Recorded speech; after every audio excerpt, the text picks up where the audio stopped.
Today we've got a story about a lying boss and some great malicious compliance against them. We'll get to that in a bit, but first, blue light special anyone? I work for an online e-commerce company that shares its name with a South American rainforest. My job there is working in the ICQA/problem solving department, making sure that y'all get your packages and there aren't any problems with them. There are multiple ICQA/problem solving areas in my building dedicated to solving problems with packages that go out to different markets throughout the US and some places outside the US. I was working in the one area of the building called Southwest ICQA tonight. In that area, they just recently opened up more dock doors to be used to ship items out to even more markets. Most nights, the Southwest ICQA should be run by a minimum of 2 people. The key word is should. That doesn't always work out, and most of the time there's only one person working back there. I work 2 separate shifts 5 days a week, 7 p.m. to 12 a.m. and 2:30 a.m. to 7:30 a.m. Friday through Thursday. I've had some bad issues with one of the day shift managers that usually comes in before my morning shift on multiple occasions. Things like disagreements on how different things are done. For instance, there's one department that's called oversized. We're supposed to take large, heavy items to oversize so they can be taken directly to the individual trucks, instead of being sent through the conveyors, where they could cause jams. We're also supposed to send thinner items to oversize also, items that are too big to fit into a plastic bin and 2 inches thick or less. She doesn't believe that items like the thinner items should be sent over to the oversized department. Now come to tonight, and I'm working back in the Southwest ICQA department, and it's going fairly decently despite working back there by myself. I'd been gathering items on a cart to take to the oversized department throughout my shift. I just hadn't had a chance to actually take them over to the one department yet. The one manager decides that at about 10:30 tonight, that I should take all of the oversized items to their trucks myself, instead of taking them to the oversized department. When someone's not watching the conveyors for the Southwest ICQA, the line can get backed up, and it causes an annoying buzzer to repeatedly go off and a blue light to flash until it's cleared out. The longer it goes off, the more that it can cause the conveyors to the actual trucks to back up, thus packages not being able to go out. I waited until about 11 p.m. tonight, and the line was pretty full already, but not yet full enough for the blue light to go off. Then proceeded to do as the one manager said that I should do. I made sure to walk as slowly as I possibly could, taking the oversized items to each truck. Oops, one specific item had to be taken to a door all the way on the opposite side of the building. Pretty much, I made sure that the ICQA department for that area didn't have anything processed through that area for the last hour of the night. Really hope that it was worth making me take all of the oversized items to their individual trucks and not actually being able to send out any other items out of the building in that area.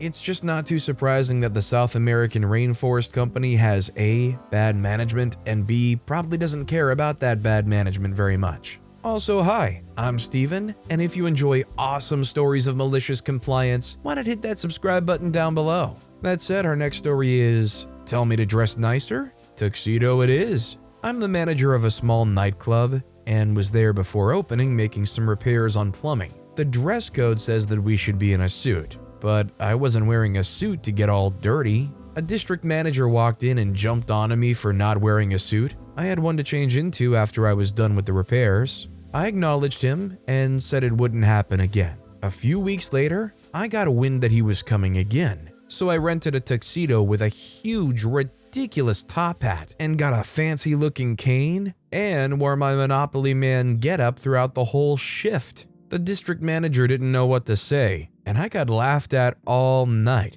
Now, everyone calls me Monopoly. This next story is, yes, I can speak louder. During my undergraduate studies, I worked as a cashier in a large hardware store. Usually I worked in the building materials department. To be honest, many customers drove me crazy with the stupid things they would say and do. But I could usually muster a fake smile, and I was almost always polite. I'm also often told that I'm soft-spoken, but this was rarely an issue, and I didn't mind if I was asked to speak louder. Well, assuming they were polite, of course. This happened on a Saturday in winter. Things weren't too busy at this time, so I'd have a few customers come through occasionally. Mostly, I focused on keeping coffee made for coworkers, customers, and I. This department was typically pretty noisy with all the people around and power equipment being used, but it was much more quiet at this time. At some point, I had a couple come to my desk to be checked out. They were probably in their mid-60s. They seemed like normal, polite people. Note that the entire time I spoke with them prior to ending the transaction, I had no indication at all that either of them were unable to hear me. I finished ringing them up and said, "All right, your total is $32.42. The woman filled out the check and handed it to me. It was for $32.22. I said, "Oh, I'm sorry, the total is $32.42. Would you mind correcting that on your check?" I asked. "Sure," she said, taking the check and changing a few numbers and words. She handed it back to me, and it was now good for $32.32. After picking up the check and seeing it's still wrong, I paused for a minute because I felt like she was going to promptly flip her crap for over being corrected again. If it had been cash, I wouldn't have even bothered correcting her the first time. We also weren't allowed to write on checks ourselves. I took a breath and said, "I'm sorry, but the total is $32.42. Would you mind correcting the total on your check?" The woman scoffed. "This is ridiculous. I shouldn't have to correct a check 2 times because I can't understand you," she said in a shrill, harpy voice. She aggressively wrote on her check, "Speak up," she growled. I didn't react to this. She finished the check and handed it to me. Again, it was correct this time. So I took it and ran it through the check reader on the register. The receipt printed. I tore it off and moved to hand it to the woman. "Thank you. Have a great day," I said loudly enough to almost be a yell, but not quite. The woman jumped, spooked by the sudden change in volume of my voice. Seeing this caused my polite smile to evolve into a delighted smile. The woman's face twisted from wide-eyed shock into a pout. "Yeah, thanks for nothing," she snarled. She grabbed her bag and stomped out of the store. Her bewildered husband followed her out. Perhaps this malicious compliance is small, but it makes me smile every time I think about it. At the end of the day, I think the thing to keep in focus is she was upset at OP for a mistake she made multiple times. It ain't OP's fault. Our next story is, lie all you like, boss, but don't expect me to. I used to work in manufacturing and was a part of a process engineering team. The team would create areas for members to work in with specific equipment for the job. My job was to price up an order and install the equipment. The equipment was in kit form, and every area needed a version of the kit. Like a jigsaw, some needed a 200-piece, some needed 1,000, but it was all the same bits. We were tasked with a new process. The process engineers figured out what they wanted, and I set about pricing it all up using what I'd already had, and created an order, receipt, and install plan. The new process was 12 weeks away, and the stuff I needed had a 6-week lead time. No problem. That was until the money men pulled all the funding, and the new directive was to install a new process with 0 cost. Genius. So at 12 weeks to go, I told all the process engineers there's gonna be no new equipment. I moved on to other tasks, abandoning all the kit work.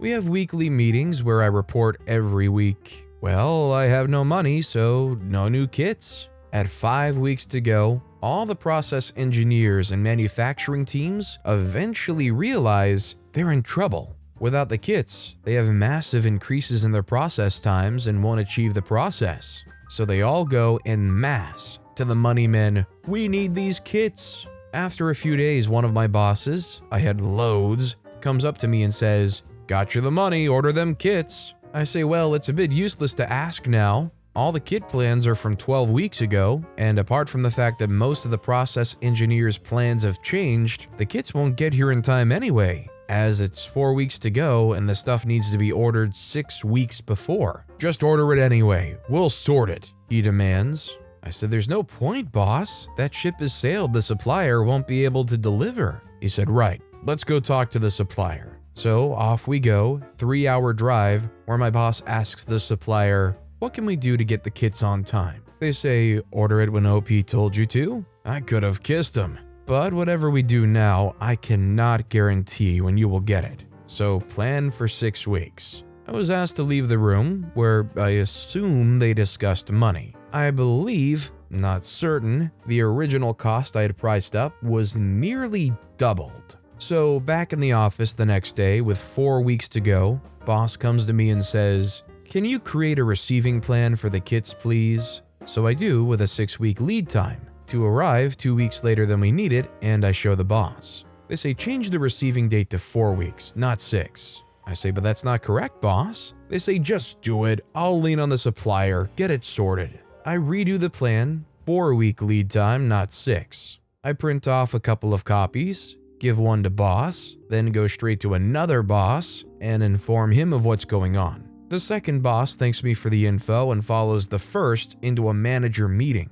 where sure enough, boss 1 tells everyone the kits will be here in 4 weeks. Lots of well dones and good jobs are slapped upon boss 1. In the next 4 weeks, boss 1 rings the supplier every day and reports back that everything is peachy. Boss 2 gets me to follow up daily with the supplier, and it's far from peachy. They are in chaos trying to get multiple kits together with zero prep and short lead time. The install day arrives, the supplier has not been ready. Boss 1 insists that they send what they have. Boss 1 feeds back that there's a delay. Upper management are furious. Who told you that it would be ready? Boss 1 says, I was just going off the receiving schedule. Boss 2 interjects, excuse me, but my equipment guy gave me a plan that said 6 weeks. Upper management says, who's doing 2 different schedules? Boss 1 says, there's obviously been a mistake. I'll investigate. Upper management says, where did you get that schedule? The first boss says, let's take this outside this meeting and I'll fully brief you. Anyway, so remember I said it's like a jigsaw? The first delivery, the supplier sent the corner pieces for every kit. The next day, the bottom edge pieces for every kit. The next, the top edge pieces for every kit. Basically, we ended up receiving a bit of every jigsaw every day for 2 weeks. So 6 weeks after ordering, all of the jigsaws were in, exactly like I told them they would be. Thanks to a bit of pokery on my part, we managed with my excellent team to install kits daily by using the new stuff and bastardizing old stuff. I was kind of the face of the kits, so I wanted it in to save face, really. No one ever asked me about the schedules, and Boss 2 tells me that the right people found out what happened. Boss 1 was told that he needed to relocate to another country or there wasn't a position for him anymore, so he was basically forced to leave our site. I eventually had my fill too. I left soon after. Who wants to be in a job where the very thing they employ you to do, they tell you you're wrong and ignore you, and then ask you to pick up the pieces of the wreckage afterwards? This was definitely just a story of a bad boss gone absolutely rogue. This next story is Malicious Banana Compliance. This was a few good years ago. I worked my way through college as a produce clerk. It was a good job back then. You could actually pay for college on grocery wages back then. Then, the company hired a new manager, let's call him Jerk.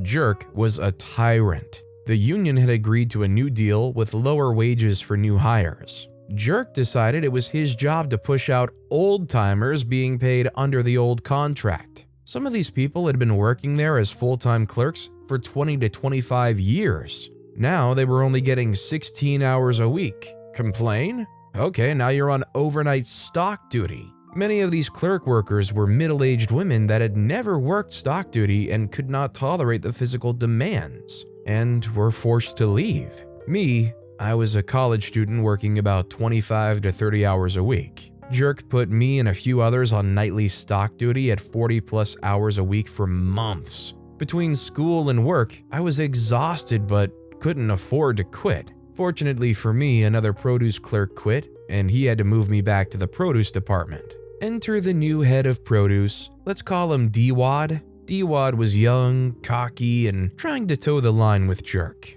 Some bullies get power from the bigger bully behind them. D-Wad would give us crap about silly stuff or change compliance rules without notice. Me, I decided to keep my head down and let the bullets pass over me as much as possible. Cue Malicious Banana Compliance. One day we receive our produce order with about 50 cases of bananas. That's a lot of bananas. Usually we get a dozen or two cases because we all know bananas have a limited shelf life, maybe a week. We have some tricks to keep them from turning early. Keep them cool, and unwrapping the plastic is a good place to start, as the plastic traps gases that cause them to ripen more quickly. DWAD Produce Guy tells me, I want all the bananas on the front end display. I immediately knew that this was a really bad idea. That many bananas, all on top of each other, would cause them to bruise and ripen way too fast. But I knew not to push back, so I did exactly as instructed. I built a very large display right in front of the entry door with bananas stacked 4+ bunches deep. I even extended the display to accommodate more bananas. It was huge and could not be overlooked. Re-enter Jerk. Jerk comes walking in the entrance just as I'm finishing the last 2 boxes. His face goes 3 shades of purple and he starts screaming at me. Why is it okay to scream at employees in public? What the heck are you doing with all those bananas? Do you have any idea what's going to happen? Blah, blah, blah. After ranting a bit more, he screws on his angry face really tightly, and through his snarling lips he says, What were you thinking? I've been waiting for this moment. I slowly shrugged my shoulders and said, DWAD told me to put up all of the bananas, so that's what I did. The color drained from his face. He had created an environment where he could not second-guess management, so even though I knew better, I had to do exactly what I was told. He caught his breath a bit and said, Cut that display down and put most of the bananas back in their cases. We still lost a few cases of overripe or bruised bananas that week. DWAD never said anything to me, but I knew he was pissed. A short time later, he tried to write me up for something unrelated. I signed it with, I do not agree on the signature line, and 2 days later, DWAD was gone. I stayed with the store for another year while finishing my degree, but was so glad to get out of that toxic stew. It's not too often that you hear somebody tell a story of their time working in a store like this and say,